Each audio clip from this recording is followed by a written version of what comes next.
Yeah, that's.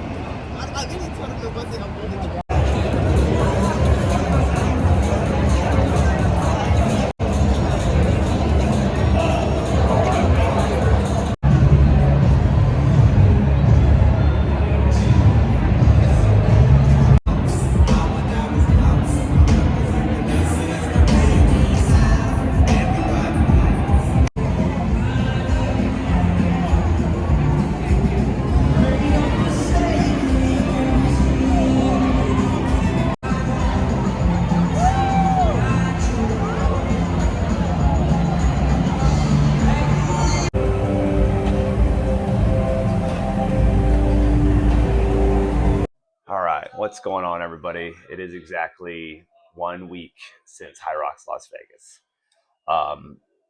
If you saw the caption and the lack of content that I did not decide to put in this video as my decision, and I'm sticking with it for multiple reasons, and I'll make some funny jokes towards the back end of this video of why I didn't really upload a lot of the footage that I got.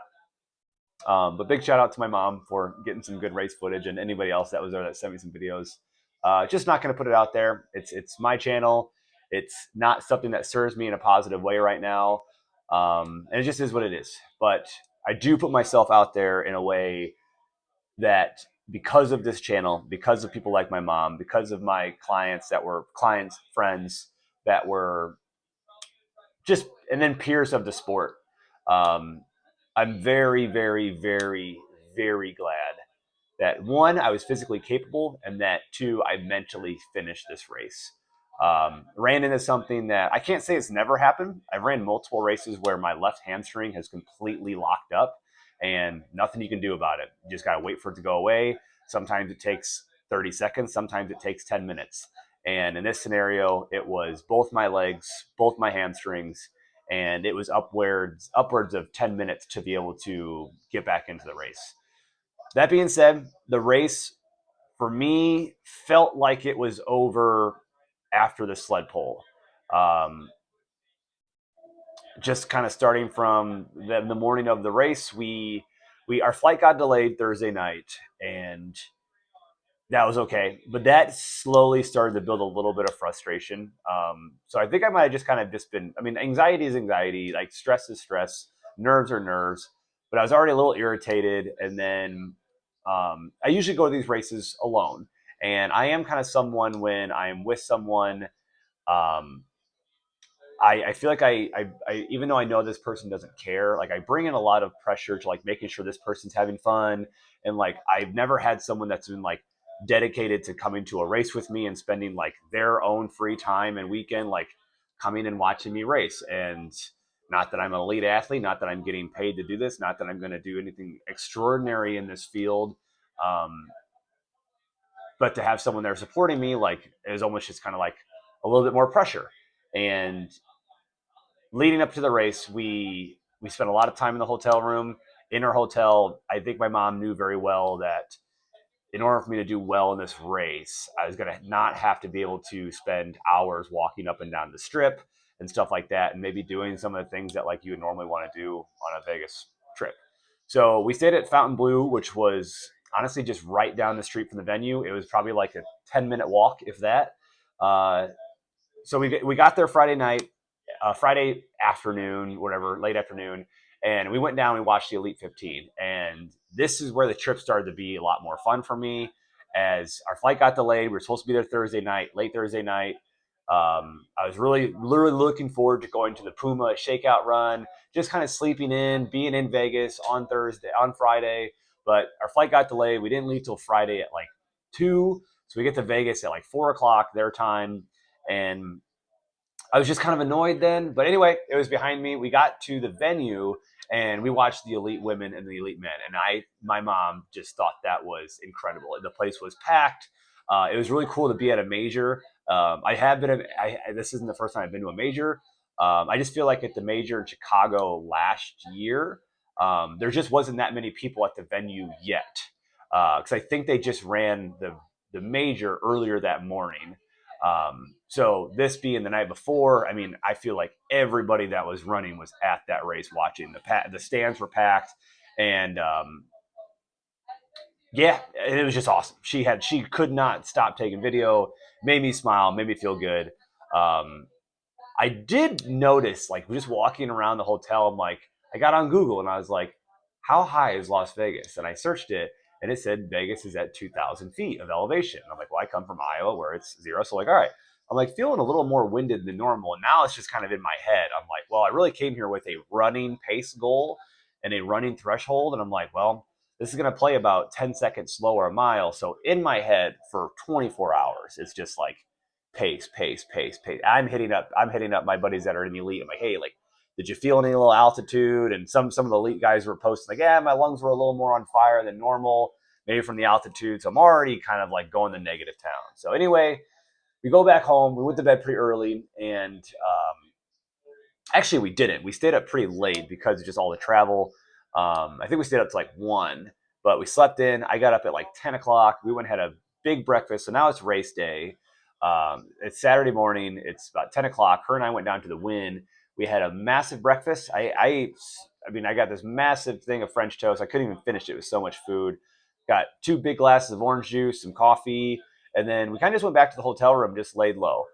Leading up into the race, I was eating. I was really taking in a lot of carbohydrates. I knew on race day, being a 7:40 p.m. Vegas start time, 9:40 start time. My area is 9:40 here. I knew getting 3 solid meals in was going to be a struggle, probably. So it was big breakfast, massive breakfast. And then lunchtime came around. We hit up a little food court area called the District. I found a place that did like these really big fruit smoothies. So I just got like double banana, double berries, acai, like a little bit of protein. Like it was big. I mean, it had to have been 1,000 calorie shake. So we took that down, we housed that, and then at about 5 o'clock, I took down about 3 of these Nutrigrain bars that I like that were like 100 or like 80 grams of carbs each, or like 50 grams of carbs each, so about 150 grams carbs out of those.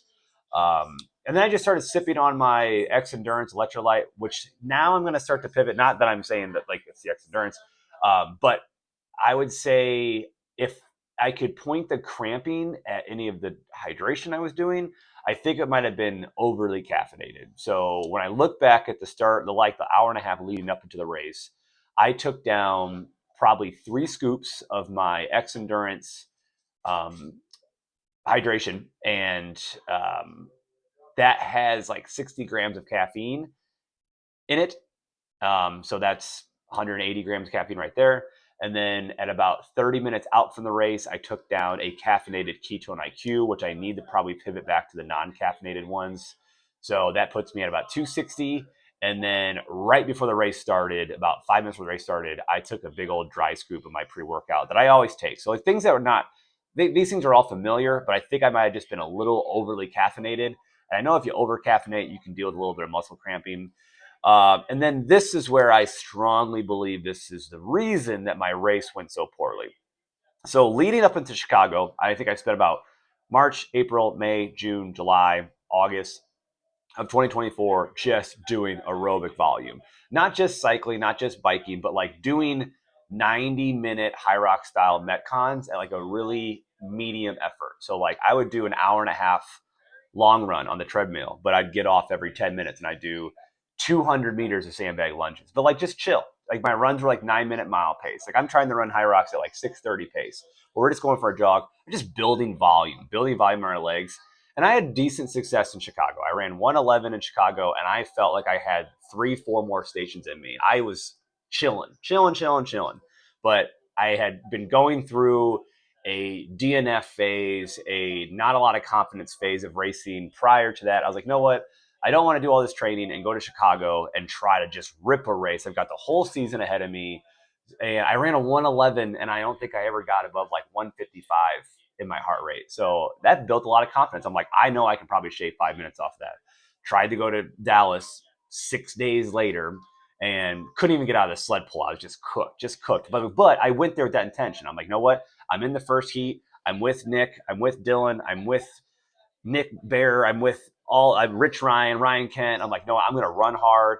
And I got out of the sled pull and I was like, nah, it's not my day. And I was okay with that. Coming back, I just was in this mindset of like, you know what? I've got my aerobic base. It's solid. We are just going to stack intensity. Winter settles in and I started living on the treadmill. And if you know Hyrox, you're running 8 kilometers on a hard concrete floor. And I wear the On Cloud Boom Echo 3s, which are a pretty firm carbon fiber plated shoe. And from Dallas to Vegas, I never once stepped foot in a carbon fiber plated shoe. Now I've trained like in the Puma deviates, but those are kind of more like maybe like the Saucony Endorphin Speed. Like there might be a small plate in there, but it might be like a nylon plate. There's not a lot of snappiness to them, and they're super soft. And I love training. I probably should just ran my race in those shoes. Um, I will say when the race started, I was trying to get in it. I was really trying to mentally. I was really socializing with the guys in the tunnel. The girl was doing her thing with her speech and the music, and the place was packed. Place was packed. The running course though was super wide. It was like a 2.5 lap course, but I will say there was plenty of space. Like Vegas, great venue. I've ran some venues where I'm like, you can't do anything here as far as like gaining speed. Plenty of space. If you wanted to make a move, you had plenty of space to make a move. People stayed on the far right. Like the slow lane was huge. And I honestly taking some positive out of there. Like if I was to run that route again, like just you can almost just run in the slow lane's that big. You can just stay in the slow lane, and instead of like really trying to stay in this like 3 foot fast lane and worry about guys coming behind you or people coming out of the ins and the outs. That was one thing I definitely ran into a lot during the race was people coming trying to go in the ins and out the outs. I just made my way to the outside and just did my first 3 or 4 runs okay. But anyway, so we get through run number 1, and I looked down at my watch, and it was 4:04 pace. Run number 1 was a little bit long, but even if you feel chill, even if you feel like you're just jogging, usually in a road race and some sort of like sub 10K distance pace, you're gonna look down at your watch. You're like, oh man, I'm going way too fast. Like even though it feels chill. That's just a sign of your warm up. Um, you're going too fast. And I got into the ski. I skied like 157, 158 pace, thinking I'm like, you know what? Just you gotta relax. You gotta relax. You gotta relax. There's some really strong guys that I did recognize that were in my wave. And I'm like, these guys are gonna beat you on every station. Just go back and get them on the runs. And I came out of the ski and I was like, God, man, like it's already hard for me to get out of here. And I'm not sure if that's just like a sign of like just poor race strategy. Going back to the treadmill thing, that's where I strongly believe the treadmill. I'm not. I'm not just dissing the treadmill. I'm lacking. I'm going to label that. I just did too much treadmill. Winter around here is something I'm already kind of feeling. I've done all my running outside this week. I already feel like I'm getting a little bit of a head cold. I'm working off a little fatigue from Vegas, but it'll be -8 in the morning and it'll be 45 at noon and then it'll be 15 at night here. And it's just our weather just goes all over the place. And I want to stay as healthy as possible. So I came back from Dallas and I'm like, we're going to do Hyrox only workouts every day. At least 3 days a week is going to be intensity, intensity, intensity. I was like, I'm going to get stronger and I'm just going to get back into doing my intensity in the CrossFit world. And honestly, my long run was like 6 miles probably. And it was always on a treadmill at my gym and then using the air runner at Richmond and then using the treadmills down at the Y. They're just soft. They're really, really, really soft. Your body needs to build that callus of pounding the pavement and pounding the concrete. And I lacked that. I lacked that tremendously. And on my second run after the ski was a 4:04 kilometer. If the splits are right, my watch said 4:04, which is about 6:35 pace, 6:37 pace, maybe a little faster than that. And I felt okay. And I got to the sled, and I'm like, be smart. We're gonna push. 1, 2, 3, 4, 5. Break. 1, 2, 3, 4, 5. That was getting me down, and that was getting me down one length in about 2 efforts, maybe 2.5 efforts. My mom, and one of my clients, my friend, she was right there. Like, I'm just looking at them. I'm like, I'm okay. I'm just being smart. The guy next to me is trying to go super unbroken, And I did the sled push, I think, in like 320 and or like 330, and I was really happy with that. Then I got my gloves on, and I got absolutely buried in the sled pull. I don't know why. I wasn't that cooked when I got into the sled pull, but it took me the longest sled pull I've ever had. So some people posted on their Hyrox pages saying that, hey, you know what? Between the amount of people in there, I mean, like 9,000 people ran over the weekend, and between all the spectators everywhere, it gets really humid in these areas. And we're pushing on a really, really, really thin piece of like office carpet on a really smooth concrete. So to think that there wouldn't get some moisture and some stickiness between the floor and the carpet and all the friction of, and then everybody's body sweat absorbing on that. And at 7:40 at night, when the race has been going on since 8 a.m., that sled, and I train this sled pull like a mother. Like I train sled pull all the time, and I really went in there. I'm like, this is where we're gonna make up some time. And God, was I wrong? I got absolutely cooked. Um, really walked out of that station, and I was pissed. My mom's like, I could tell you were royally upset. I was one of the last ones to leave. I was like right in the middle of the carpet of the entire grid, and you could tell I was upset. I knew it was over. It was over for me. There's probably wasn't gonna be able to come back. I'm not that strong of a runner to be like, I'm good at farmers, but like what's 15 seconds on the farmers? Like I'm good at lunges, but maybe 30 seconds on the lunges. And then this is where things get bad. I get through the next run, and still, honestly, once I got on the run course, I still think I ran like a 4:30 something. So like it's not the end of the world. I can probably still maybe run. Like I said, I ran 1:16 in Chicago 2023. I ran 1:11 in Chicago 2024. I needed to remind myself that like this doesn't. It's not going to be a PR every day, but it doesn't mean you can't finish a strong race. Try your best. It's all you got to do is try your best, and that's the fitness that I promote. And I need to try my best. So I get into the burpee broad jumps, and they weren't my slowest burpee broad jumps. They weren't my best, but I was just cooked. And once you get cooked in Hyrox, it's really hard to come back. The stations in the back end are not going to really, other than the row, they're really not going to let you come back. So we get out of the burpee broad jumps, and I heard the split time. The Hyrox switched over to a new timing company, and I think they're trying to save some money. I think they're doing it in house. Terrible idea. I've just seen nothing but pissed off people. So I haven't even looked through my splits. The race is so bad, I don't care. And I get into the row, and I rode like 2 minutes per 500 flat pace, and I started becoming conversational again. And I'm like, all right, we're gonna run another race. The first part of this race is behind you. You're fucked. Like you're not gonna PR. You'll be lucky to break 115, and who cares? But let's run another race. My calves and my feet were hurting from the run because I said I have been doing a lot of treadmill running.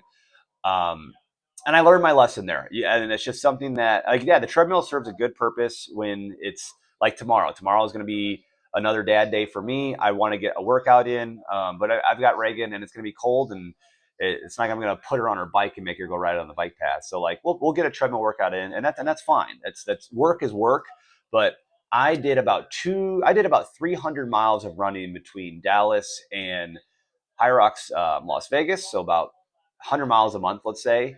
And I would say 99% of them were on a treadmill. So the rower allowed me to kind of let my legs flush out a little bit. I'm like, you know what? We're going to start a whole new race. So we get out of the row. I probably rode in like, I think 4 flat with transition, whatever.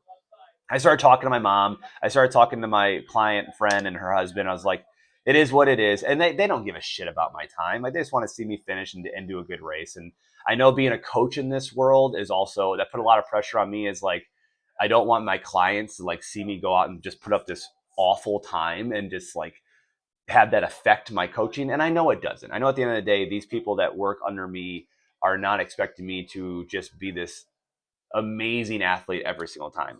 Just a normal human being. I've got a daughter and crazy activities. I work multiple jobs. I'm trying to get my best training in. And I'm also in a period right now where I am pivoting my training, trying new things, just like I know all these Elite 15 guys do, to try to how can I get an advantage? Maybe this works. Maybe this doesn't work. Well, I learned my lesson and I'm not going to go that route again. I'm going to go back to maybe what works and maybe just kind of tweak that a little bit. And that's where I'm at right now. I'm looking back at my 2024 training for the summer. I'm like, I'm going to go back to doing a lot of things that I did because I had success there and I still had a lot left in the tank. So we get off the road. Next run still was meh. I mean, I'm mentally checked out, but like probably another like 430, 440 kilometer, whatever. I don't think I ran anything in the fives, but not good. And so then we get into the farmer's carry. And in Hyrox Houston, I came out of the farmer's carry. Now in Hyrox Houston, I had had the flu for like 2 weeks. And then like 2 weeks later, I went and ran the race. So like I knew this was not going to be good. But I did the farmer's carry in Houston unbroken. But then when I got on the run, my left hamstring completely just turned into a frozen rope. And I was like, oh my God. So badly that I got into the lunges at Houston and I was like, you got to finish. You got to finish this race. I did every single sandbag lunge in Houston on my right leg. I would lunge, bring my feet back together, and then lunge again. Then I was lunging on the same side every single time.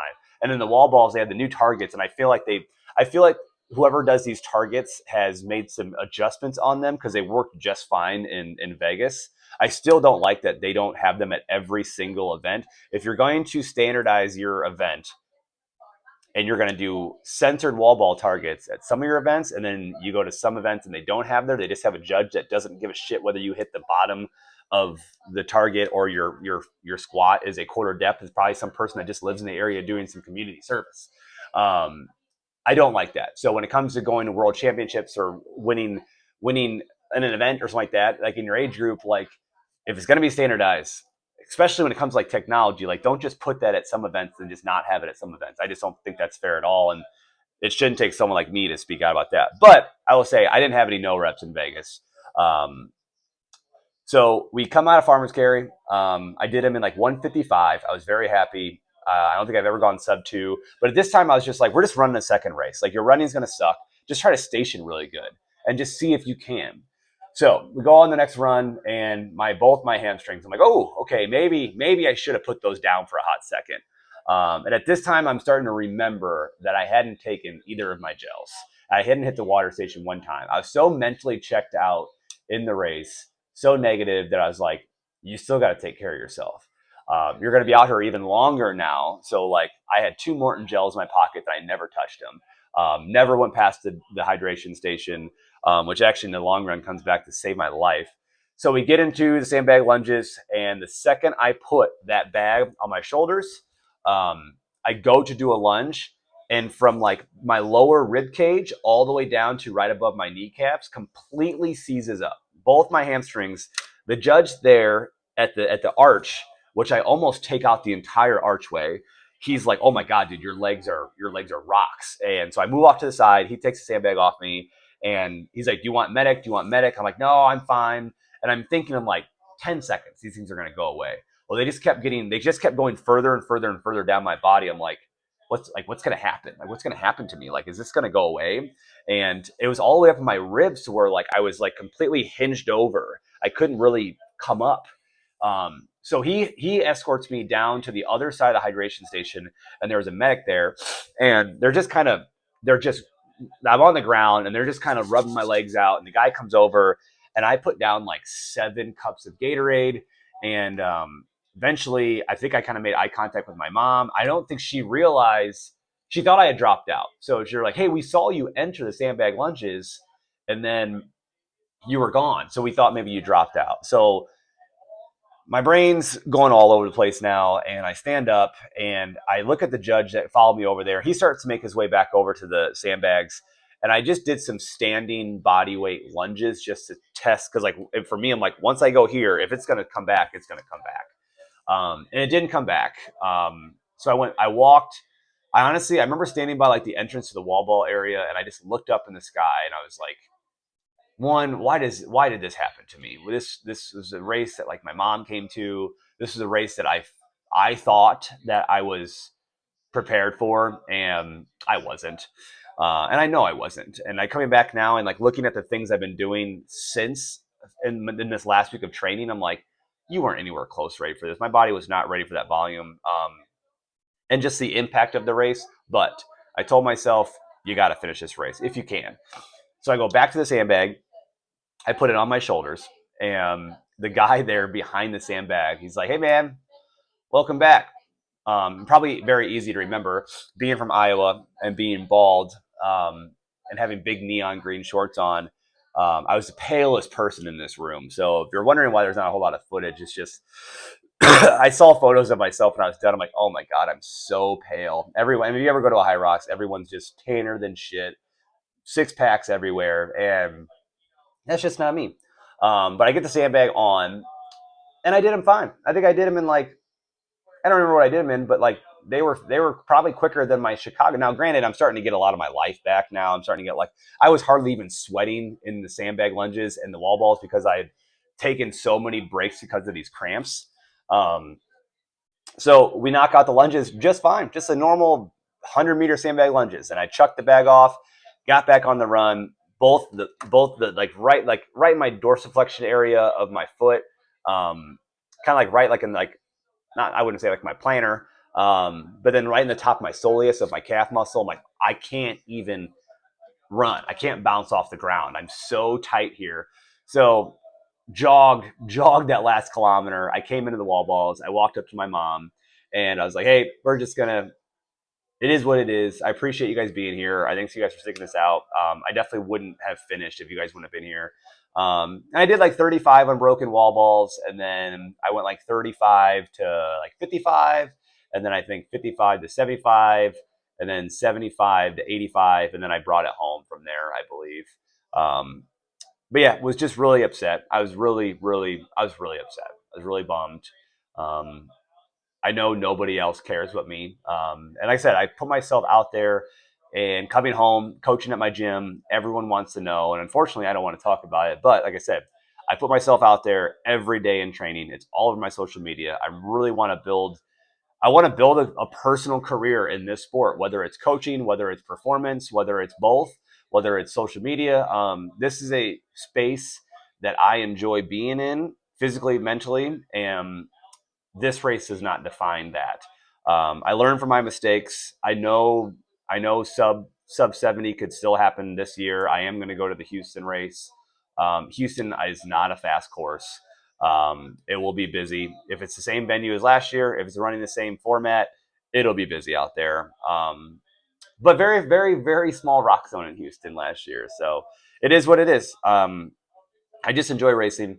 I got to be a goldfish here. I got to put that behind me. I know when I walk into the sandbag lunges again in Houston, I'm going to have a little bit of flashbacks. But my focus now is volume again. So going back into, I had more success by doing like I said, 90-minute high zone 2, low zone 3, like 90 plus minute sessions, and just sit under that volume so that your body does not get shocked on race day. Because if you don't do it in training, it's not going to happen on race day. I'm going to safely get my mileage back up running. I think we're already at 25 miles for the week, and this is the week after race week. I felt I would not suggest this much training after you doing a Hyrox, but for the fact that if you looked at like my data and my stress from the back end of that race, because I was just braking all the time, the race just didn't really beat me up because I mean, after the sled pull, I was just like, we're not going to get out of zone 2. So it is what it is. Came home, rested all day Sunday. Monday was just a long bike ride, and we're going to hit it hard. I've got no reason not to. We're going to get back into those longer, grindier sessions. Going to hit a lot more threshold running. Yeah, it just didn't doing a lot of these station run, 30-minute high intensity workouts. Just at the long run, at the end of the day, just didn't pay off for me. I had good success last year keeping my running separate from my conditioning in the gym, at least like 3 to 4 days a week, and then maybe once every other week doing like a Hyrox simulated workout. But like I learned my lesson. And one thing that I'm proud that I learned as well is I'm training people for this. I'm training people based on what they have under their feet now and what their history is like, and making their programming for them personalized, and not coming back and being like, oh, well, I made this mistake, so I've got to take it out on this guy. Like, no, I can't. Like, I've put in my time in this sport. I'm trying to make pivots that are going to maybe hurt or help me. And the people that I'm training right now are just trying to slowly build their volume in their weaknesses, and then just have a good first race. And my clients have been nothing but super positive since I've been back. And yeah, so this is just more of a I got to get this video off my chest. I want to get back into making videos. I've had a pretty long, sad week. So if you made it this long, that's what happened in Vegas. I honestly just think it was the lack of the volume. The duration of the race is what got me. It's not necessarily the duration of the race, it's the intensity and the duration of the race that demands at the effort that I want to go. For the time that I want to do this in, it is a long, high heart rate duration, and that just requires longer volume. And that's just what me looking at the winner, just like, I'm just going to go back to the treadmill. I'm going back to the treadmill. 45 minutes is good. No, it needs to be more like 90 minutes. It needs to be more like 2 hours on the bike and stuff like that. So I don't think it was a fueling thing. I have seen amazing results from taking this X Endurance just on the recovery side. I have started working with X Endurance. I can put a link down in my bio for my link if you want to go on their website and check out some stuff that helps me out. If you're someone that does want to help me out, I make a small cut. I make a small cut on the sales on X Endurance. So anyway, that's going to be it. I appreciate you watching. Appreciate the support. If you made it this long, like, comment, subscribe, and yeah, tomorrow's going to be Sunday, and we're going to fuck shit up.